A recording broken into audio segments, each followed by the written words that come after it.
pleasant day, everyone, especially Coach Judith Martinez. I'm Kristen Gledeb Sardan, a BS Ed English major 1A. Today, I will be sharing my reflection on the school's vision, mission, and goals.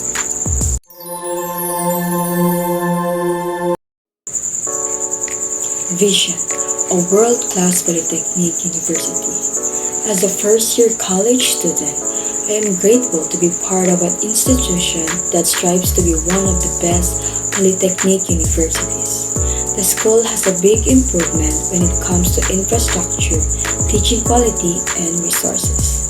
They aim to develop students who are academically strong and hone student skills in technology and vocational courses. With these improvements, it is not surprising that the vision will be recognized.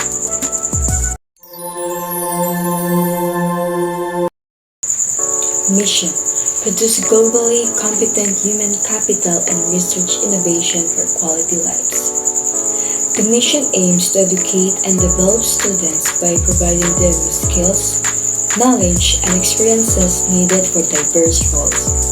As a result, they will be well prepared to work in various fields and associations. Enhancing the student skills through education and research can lead to an effective approach. By improving something, it can have a great impact, whether it is a discoveries, technologies, or advancement.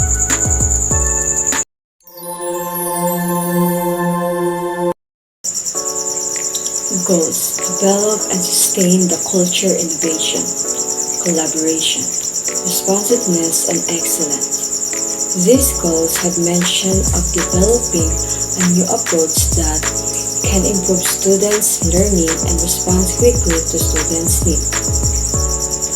They encourage students to work together and have a teamwork in different situations so that we may overcome various difficulties and challenges. The aim is to continuously strengthen the teaching quality, learning, and the overall school performance.